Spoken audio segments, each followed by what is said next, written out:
Cáncer de mama. Las causas del cáncer de mama en el fondo son varias, genéticas por un lado, como alteraciones de los genes BRCA1 y 2, y también exposición hormonal. Los tipos histológicos de cáncer de mama más clásicos van a ser el cáncer ductal in situ, que es el más frecuente, el lobulillar in situ, que es como el más bueno de todos, y el ductal invasor, que es el más agresivo. Screening del cáncer de mama se realiza con la mamografía, que según el GES es desde los 50 a los 54 años, ¿ya? Pero debería partir desde los 40 años, de forma anual. Los radiólogos inventaron esta clasificación que se llama de BIRATS en el fondo, que es como un índice internacional para medir el cáncer de mama en el fondo desde el punto de vista radiológico. En este caso en particular vamos a hablar del BIRATS de mamografías. Cuando el BIRATS resulta de 0, lo más adecuado es realizar un examen mejor, que sería en este caso la ecografía. Si el BIRATS es de 1 u 2, el hallazgo es benigno. Por lo tanto, lo más adecuado es controlar con nueva mamografía al año siguiente.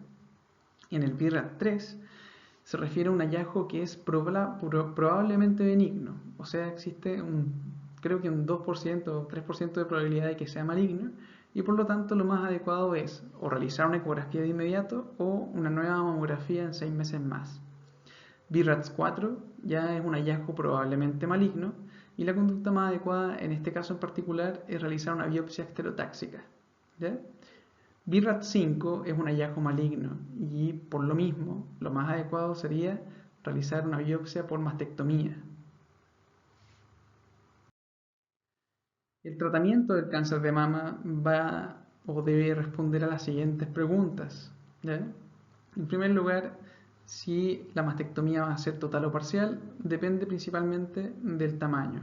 Va a ser parcial cuando mida menos de 4 centímetros, cuando no haya discordancia muy grande o desproporción entre la mama y el tejido tumoral. ¿Ya? Si la lesión es focal, también se puede realizar, ya que si hay 2 lesiones, es total. Linfadenectomía. La linfadenectomía se realiza cuando tengo ganglios axilares positivos en la clínica o en ecografía, y también cuando tengo ganglios positivos centinela. Radioterapia local. Siempre que se hace una mastectomía parcial debería realizarse una radioterapia. ¿Ya? Ahora, lo más adecuado acá sería mencionar que cuando el cáncer tiene alto riesgo de recidiva o es muy invasor, también se indica la radioterapia local, ¿ya? Incluso cuando se hacen mastectomías totales. Quimioterapia. La quimioterapia es indicada cuando tengo permeación linfática, ¿ya? O más que permeación linfática, permeación microvascular. ¿Claro? Hormonoterapia. La hormonoterapia se indica cuando tengo cánceres avanzados en general y que tengan receptores positivos tanto para estrógenos o progesterona. Inmunoterapia. También sirve para cánceres avanzados, pero que tengan receptores positivos para la inmunoterapia, que se llama HER2. ¿Ya? Y el tratamiento se llama Herceptina. ¿Ya? Es como similar. Masas anexiales. Las masas anexiales existen de distintos tipos. En el fondo tenemos quistes foliculares, mencionados al inicio de la clase de ginecología, quistes simples en general, endometriomas, recuerden, endometriosis ovárica, teratomas maduros, que son estas imágenes o estas lesiones oleosas y acuosas, cistos adenomas, que son tumores benignos más frecuentes en el fondo. El estudio ecográfico de una masa anexial, en el fondo, va orientado a buscar la posible causa. Dependiendo de cuál sea la causa, claramente va a ser el tratamiento. Para el quiste folicular, el tratamiento en general va a depender de su tamaño. Si el quiste mide en el fondo menos de 5 centímetros, el tratamiento es observar. Si mide entre 5 a 8 centímetros, el tratamiento es con ACO, por 3 meses y luego control. Si mide más de 8 centímetros o persiste entre 5 y 8 con el uso de ACO después de los 3 centímetros, el tratamiento es quirúrgico por el riesgo de torsión. El endometrioma se opera, ¿ya? El teratoma maduro se opera. Los cistoadenomas también, ¿ok? Ahora, el estudio extra que se puede realizar también en el endometrioma es acá es importante mencionar, primero, la ecografía, que esto, como no lo había visto antes, ahora lo voy a mencionar, que su ecografía me va a mostrar una imagen sólido-quística con un patrón clásico que se llama un patrón en vidrio esmerilado.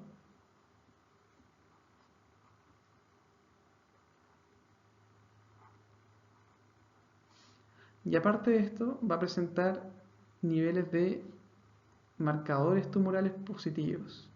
Ya voy a tener más acá, sea 125 elevado. Bueno, el teratoma maduro, como les dije, se opera, no eleva marcadores, y el cistoadenoma seroso tampoco debería hacerlo, y se opera. Cáncer de ovario. En general, va a tener mayor riesgo un paciente de tener un cáncer de ovario cuando tenga mayor exposición a FSH y LH. Esto quiere decir que presente una menarquia precoz o una menopausia tardía. Además de esto están las típicas alteraciones genéticas, ¿ya? Que muchas veces son síndromes polineoplásicos. Los tipos histológicos más frecuentes son los cistoadenomas serosos y mucinosos. También encontramos como tipo histológico los teratomas inmaduros. Las características ecográficas que nos llaman la atención para algo malo son en general el tamaño, que sean muy grandes, que sean sólidos, ya que tengan pequeñas áreas quísticas. Claramente tabiques también en su interior nos hacen pensar que son malignos. Los marcadores que pueden tener estos tumores en general van a corresponder principalmente al CA125, que está muy elevado, y en algunas ocasiones, si son de células germinales, también puede haber elevación de la beta. La etapificación de un cáncer de ovario va muy de la mano en el fondo con la cirugía, ya que hay mayor gravedad en el fondo en un cáncer de ovario cuando tengo compromiso peritoneal.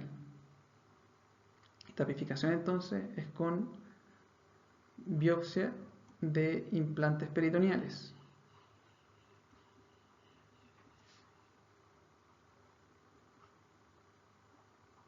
Que en realidad es biopsia de aumento. Si encuentro células tumorales localizadas, me cambio el tratamiento. Tratamiento sin compromiso peritoneal.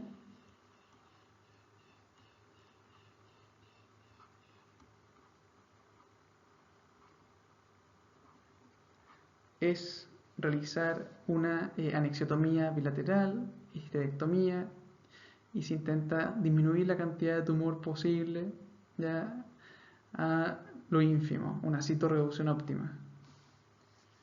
Si es que hay compromiso peritoneal,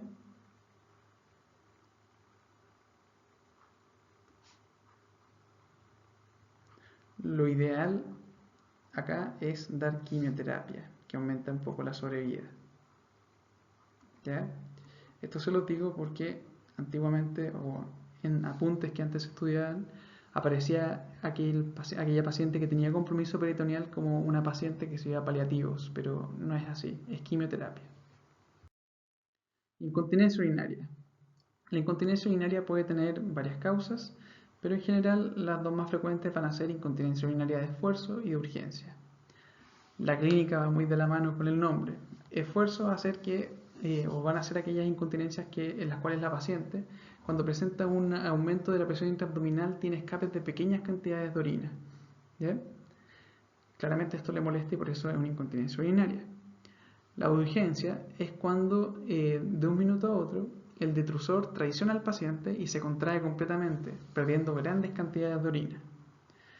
Muchas veces el estudio se realiza simplemente con la clínica, porque la clínica va a ser categórica de una u otra.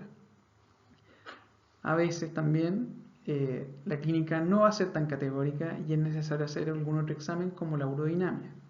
Lo importante es que si tengo una incontinencia urinaria de reciente aparición, una de las cosas que debería plantearme como posibilidad diagnóstica sería también una infección urinaria. Por lo tanto, acá el estudio, y esto les pido disculpas, lo primero es realizar sedimento de orina y urocultivo. Según lo que vimos también hace un rato, la cinta reactiva me podría ser útil. Ok, Si eso está normal y tengo duda clínica sobre si esto es una incontinencia urinaria de esfuerzo o urgencia, se puede hacer la urodinamia, que en realidad no es un examen, sino que son varios exámenes en el mismo paquete. Bueno, de la urodinamia, para estas enfermedades me van a importar dos componentes. El primero es el perfil uretral.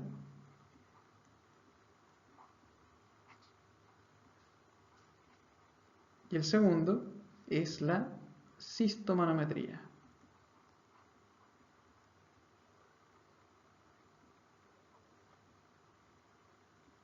Ok, el perfil uretral alterado me muestra que hay un déficit o una disminución de la fuerza del esfínter vesical. Por lo tanto, si está alterado, es compatible con una incontinencia urinaria de esfuerzo. ¿Ya? Incontinencia urinaria de esfuerzo. En cambio, la cistomanometría va de la mano con la incontinencia urinaria de urgencia, porque muestra las contracciones no inhibidas por el detrusor. ¿Ya? Contracciones del detrusor no inhibidas, perdón. Eso suena mejor. El tratamiento siempre parte con medidas generales que corresponden en la urgencia, en la de esfuerzo en primer lugar, a los ejercicios de fortalecimiento del piso pélvico, asociados también al entrenamiento vesical. Primero ejercicios, entrenamiento. Luego de esto, lo que habría que hacer es o indicar un pesario, ¿ya? O lo más adecuado es tratar el problema con una cirugía que es el uso de una malla, ya que es TOT o TBT.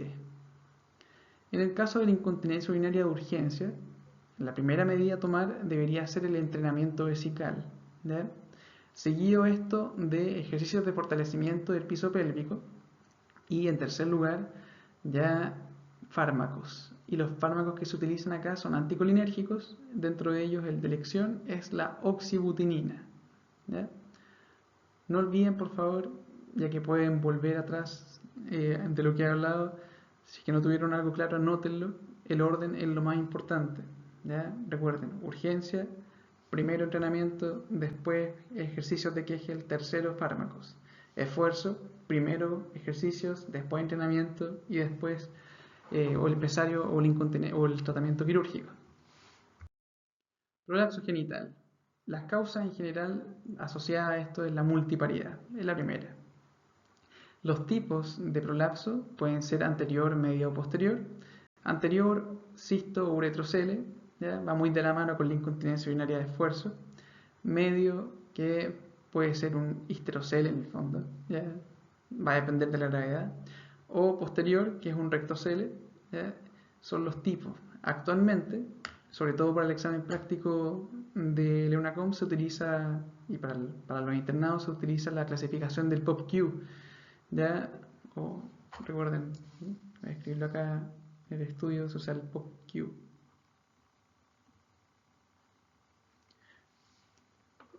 Que esto en realidad es como para normalizar el conocimiento, ¿ya? Entre distintos ginecólogos, ya que un ginecólogo puede decir tiene un prolapso anterior, que es un cistocele, y otro cuando lo evalúa piensa que es un uretrocele. Esto es simplemente un lenguaje internacional, como la clasificación de la AO para traumatología. El estudio en general de los prolapsos es clínico y el tratamiento es quirúrgico, ¿ya? Esto significa una plastía vaginal anterior, plastía vaginal posterior y también, si es que tiene un prolapso medio muy importante, la histerectomía con fijación de la vagina en los ligamentos ya superiores. Infertilidad conyugal. Lo importante es que es conyugal. La definición puede ser una infertilidad primaria o secundaria. La primaria es que como pareja llevan un año intentando tener hijos pero no han podido.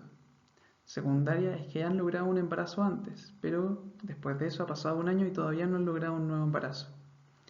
Las causas son factor masculino, correspondiente a la cantidad de espermios, la forma y la movilidad de ellos, o femenino, que puede ser la anovulación, las alteraciones morfológicas, patologías asociadas como la endometriosis, la miomatosis, etc. El estudio inicial va a ser buscar el factor masculino, que es el más importante o el más frecuente en realidad, que es de un 40% más o menos, y el seguimiento folicular, que esto corresponde a realizar ecografía, seguimiento con ecografía, para ver cuándo los folículos están a punto de abrirse, en el fondo, o a punto de ovular, y así programar las relaciones. En segunda línea, lo que sigue es realizar una histerosalpingografía, que es para buscar si es que hay alguna malformación, y en ocasiones también se puede realizar la histerosonografía.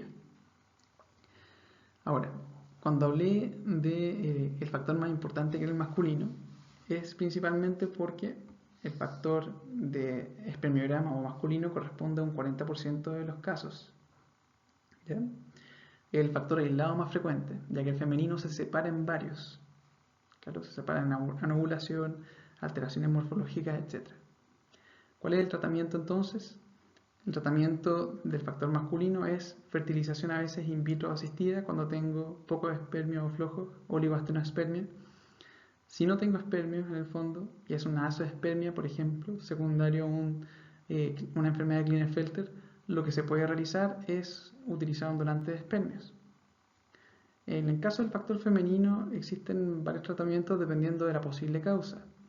Pueden usarse inductores de la ovulación, implantación asistida, fertilización in vitro, ¿ya? O también usar una inseminación artificial. En el fondo va a depender mucho del factor. Si es que el útero está malo también, en otros países se indica el uso de, más que se indica, se puede optar al arriendo de útero, ¿ya? Pero que acá claramente no se hace. Síndrome climatérico y menopausia. En primer lugar, es importante decir que el climaterio son los síntomas premenopáusicos, que corresponden principalmente a la presencia del flashing o bochorno. Ya puede haber depresión también, alteraciones del sueño, etc. La menopausia se define como, en el fondo, la ausencia de menstruación por más de 12 meses, o sea, una menorrea de 12 meses. Puede ser normal cuando ocurre después de los 40 años y precoz cuando ocurre antes de esto. Bueno, ya vimos que las manifestaciones clínicas pueden ser las que están mencionadas ahí. Se me había olvidado mencionar la sequedad vaginal, que es un síntoma local. El estudio, en el fondo, sobre todo para pacientes climatéricas, cuando quiero saber si es que lo que le pasa a la paciente es por climaterio o tendrá otra etiología, es con la FSH. ¿Ya? Se pide FSH al tercer día post última menstruación. Ojalá. ¿Ya? Entonces estudio acá.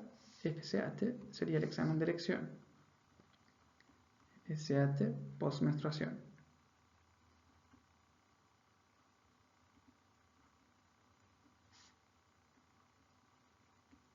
Y el tratamiento de un síndrome climatérico es con la terapia de reemplazo hormonal, que en realidad es la indicación.